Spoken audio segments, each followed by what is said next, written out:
Allez, on enchaîne tout de suite avec la troisième partie qui, tu vas le voir, est dans la logique même de ce qu'on vient d'aborder. Donc c'est ta séquence mail. Alors comme je te l'ai dit auparavant, tu peux déjà faire l'exercice pour toi-même en le faisant pour ton propre business. Donc tu vas mettre en place les techniques que je vais t'énoncer pour toi, selon ton histoire, selon ton parcours. Et ensuite, évidemment, tu vas le faire pour les autres.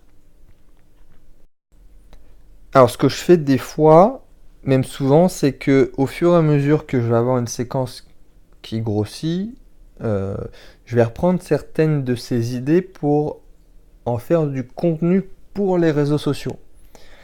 Si j'ai écrit un mail de 300 mots, par exemple, je vais reprendre une idée ou un paragraphe et je vais le mettre sur Facebook et réécrire quelque chose autour de ça pour le format Facebook. Donc rien ne t'empêche du coup d'avoir des idées pour la séquence et de réutiliser ce contenu assez souvent du coup pour les formats courts, parce qu'il faut pas oublier du coup que forcément Facebook, encore plus Twitter, Snapchat, un peu moins Instagram, mais voilà, on va se baser sur Facebook, que ça reste du format court. Du coup, tu peux réutiliser ton contenu, faire du recyclage en quelque sorte, et je sais pas, par exemple une fois par mois, réutiliser la même idée mais le tourner différemment et raconter quelque chose autour d'un principe. Donc, rentrons dans le principe de la séquence mail. Alors, avant, évidemment, je vais te donner les outils. Il faut utiliser ce qu'on appelle un autorépondeur. Alors, chacun a ses préférences, chacun trouve des avantages et des inconvénients à des autorépondeurs. Moi, ma préférence se porte sur un MailChimp. Alors, c'est en anglais. Je ne sais pas si tu es anglophone ou pas. Moi, j'en ai testé trois. Sincèrement, c'est celui que je préfère. Il y en a qui supportent pas MailChimp. Moi, je trouve ça très clair. C'est même pour moi le plus clair et le plus facile à prendre en main. C'est en anglais. Euh, En français, il y a SG Autorépondeur qui est vraiment bien. Euh, Moi, je préfère vraiment travailler sur MailChimp. Donc, toi, si tu pars sur un autorépondeur, en tout cas, si tu pars sur MailChimp, moi, je pourrais t'aider parce que je maîtrise l'outil depuis des années. Donc, si tu prends MailChimp, ouais, c'est que tu as des questions, pour le coup, je pense que je pourrais vraiment t'aider. N'hésite pas à poser tes questions parce que de premier abord, ça peut paraître complexe, même si au final, ça ne l'est pas vraiment. Donc voilà, ton autorépondeur, c'est ce qui va te permettre d'envoyer des mails en masse, donc à ta mailing list. Tu as ton site, tu as ton autorépondeur. Voilà, les gens vont s'inscrire à ta newsletter et avec ton autorépondeur, tu vas envoyer des centaines, des milliers de mails.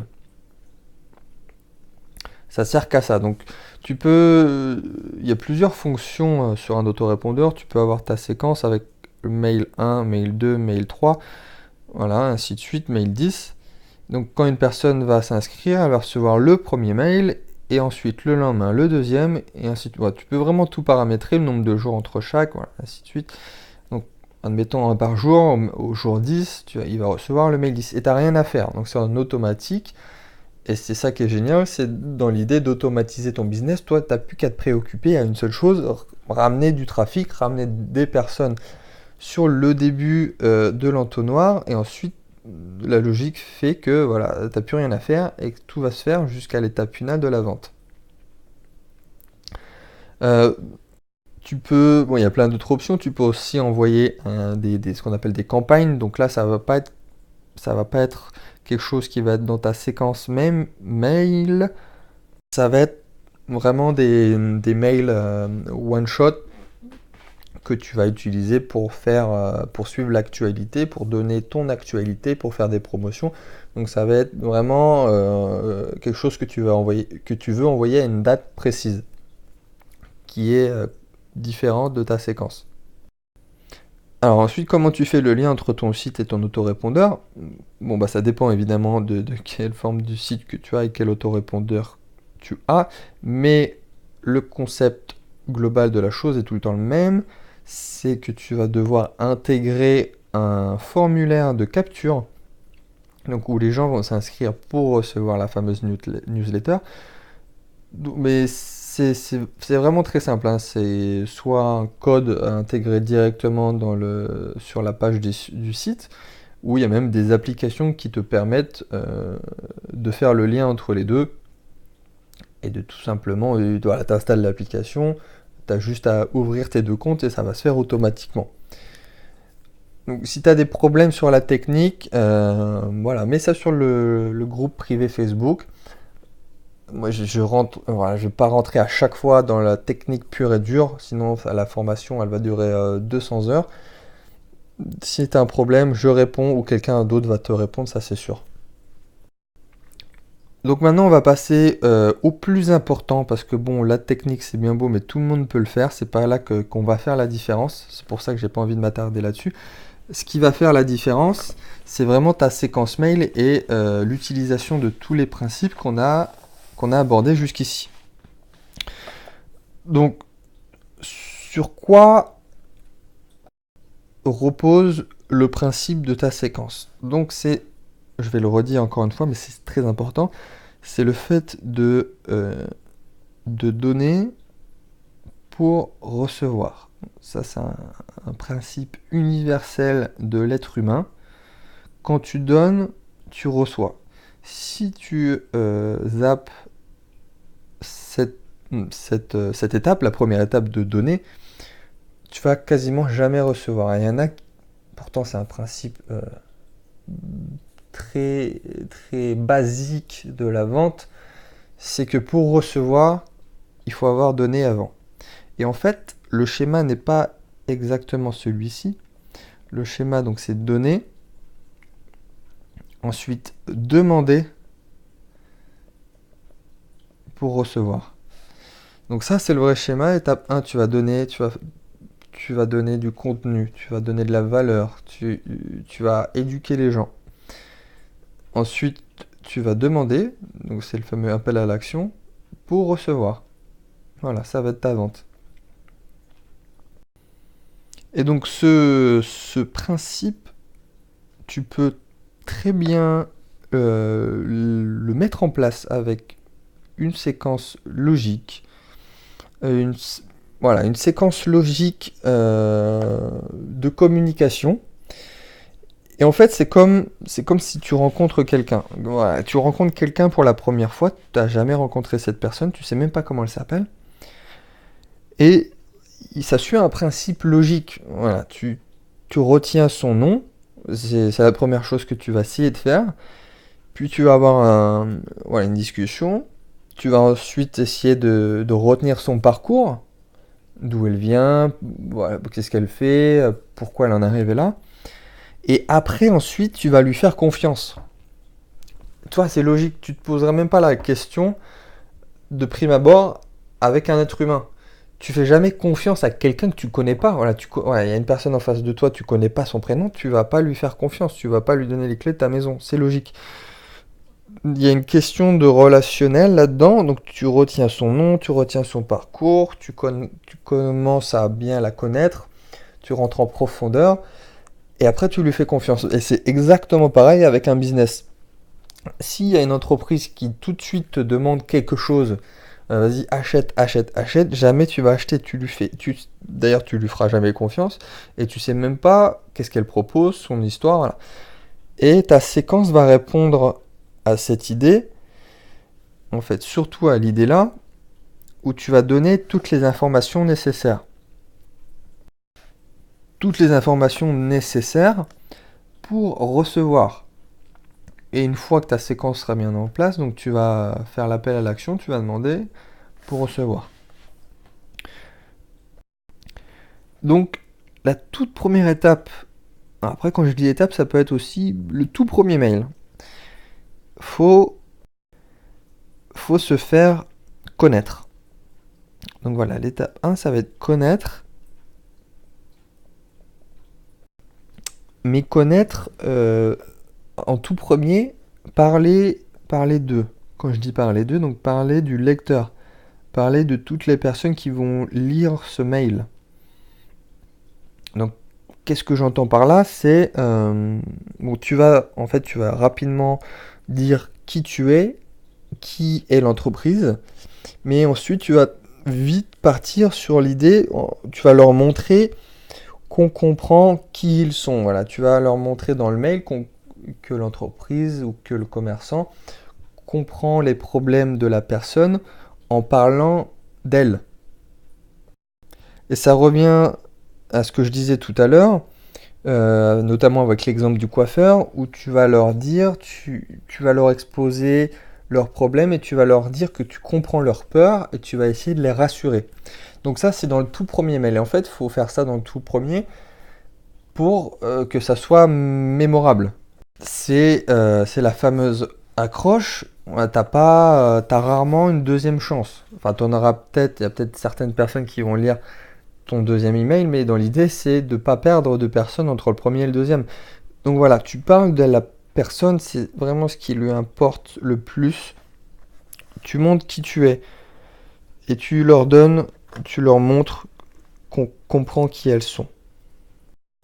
Ensuite, moi je t'ai pas dit, mais en fait c'est en 5 points. C'est la méthode des 5 C que j'ai inventé, mais bon, c'est plus simple pour moi à retenir. Donc la deuxième partie, le deuxième email, là tu vas compter. Raconter en fait. Bon, c'est un peu triché par rapport au C, mais voilà, tu vas raconter ton histoire. À chaque fois, moi je dis ton, hein, mais c'est évidemment soit la tienne si tu l'appliques à toi-même, soit celle de l'entreprise pour qui tu travailles.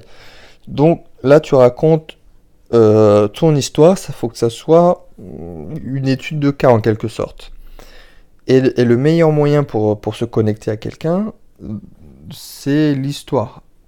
Et forcément, si on raconte, en général, c'est une histoire. Bon, j'en dis pas plus sur ce point. On a déjà abordé la chose. L'histoire, comment tu dois la faire. Il y a les principes que j'ai abordés tout à l'heure, l'accroche, l'intrigue, la résolution. Donc voilà, tu fais en sorte que ça soit bien écrit, que ça soit une structure logique avec une ligne directrice. Donc voilà, l'histoire, pourquoi la personne en est arrivée là. Voilà, je pense que tu as compris, on va passer tout de suite au troisième point. Troisième point, donc, qui est la confiance. En fait, la confiance, pour gagner confiance, il y a un principe qui marche beaucoup mieux que les autres. En fait, c'est quand les autres parlent de toi. Tu pourras toujours raconter tout ce que tu veux. Les gens vont préférer une tierce personne qui vont faire tes louanges, plutôt que toi, si tu les faisais. C'est normal. Donc, la confiance, voilà, ça se résume le plus facilement possible au témoignage. Et là, donc, on rentre vraiment en profondeur dans la séquence. Là, les gens vont commencer à te faire confiance. Et tu vas rajouter des témoignages extérieurs. Donc voilà, des témoignages clients.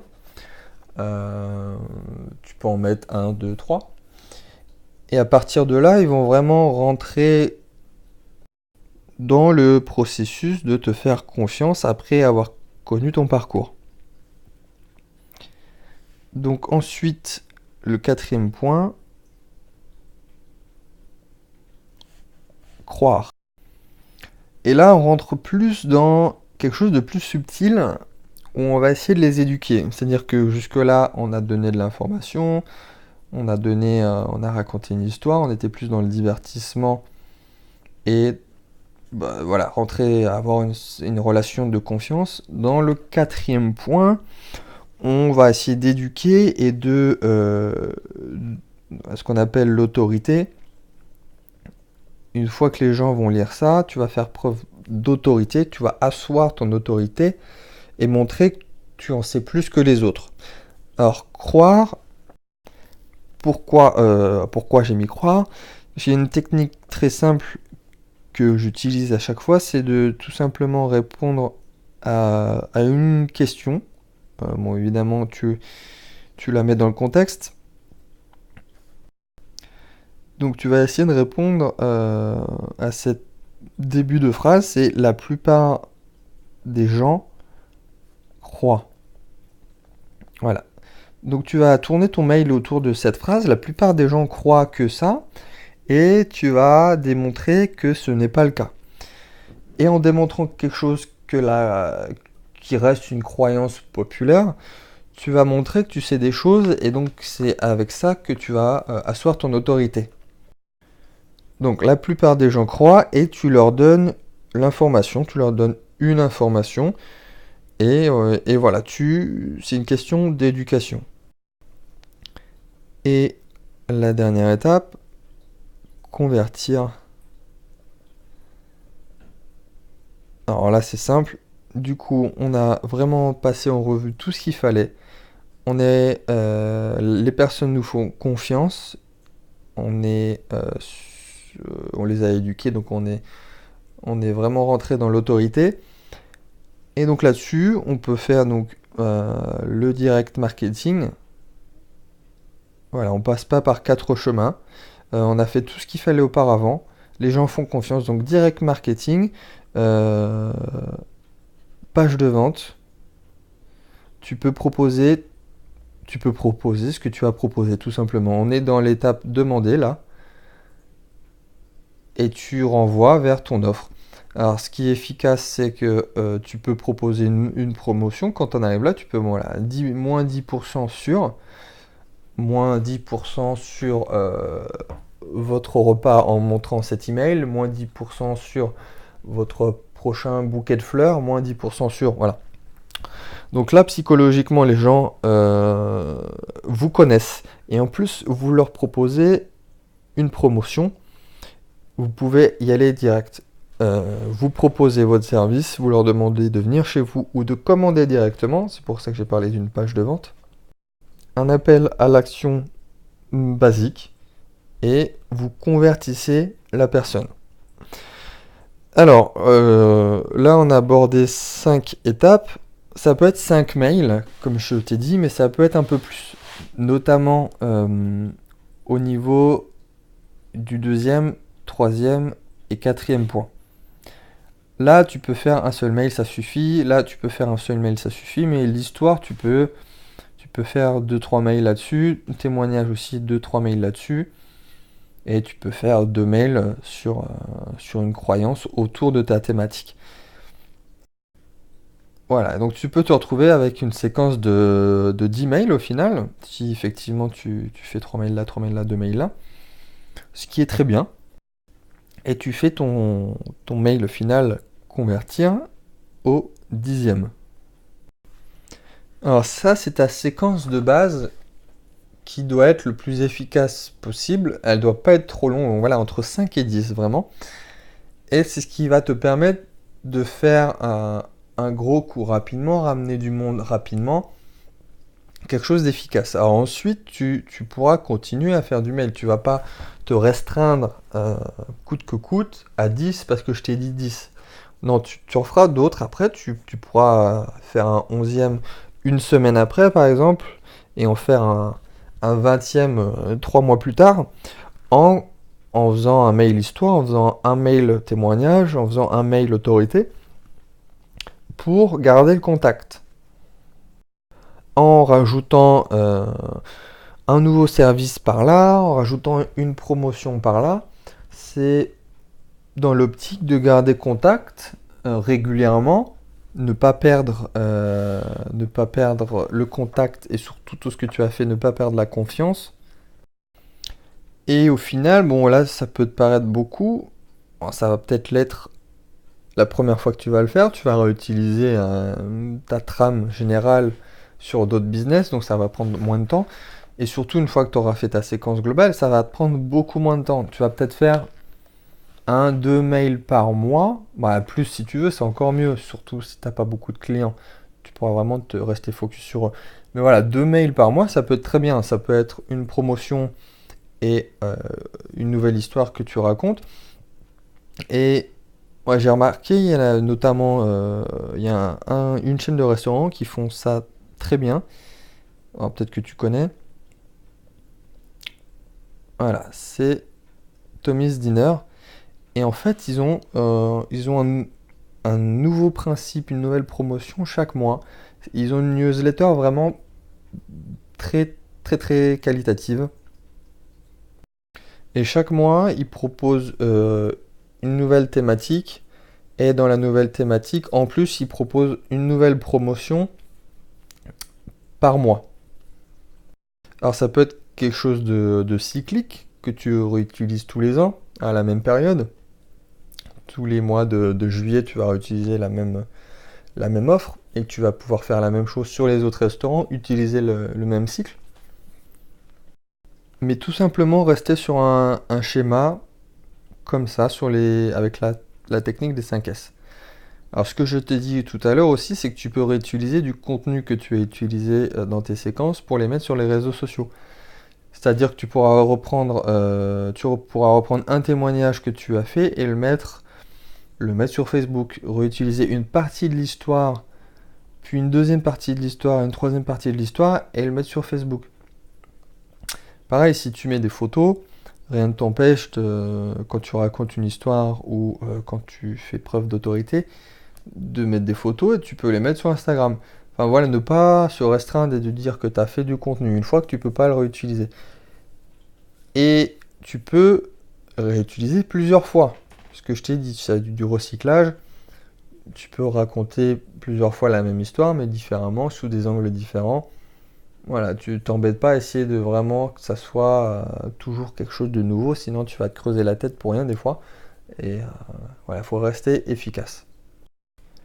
Donc voilà, j'en ai fini avec tout de moi l'email marketing et tout ce qui est tunnel de vente.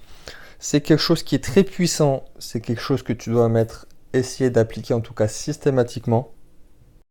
N'oublie pas, tu as le petit récapitulatif en PDF sur le copywriting. Essaye de l'utiliser aussi assez souvent. En tout cas pour moi, c'est très utile. On va aborder les réseaux sociaux tout de suite. On va rentrer rapidement dans le sujet. Donc je te dis à tout de suite dans le module 6.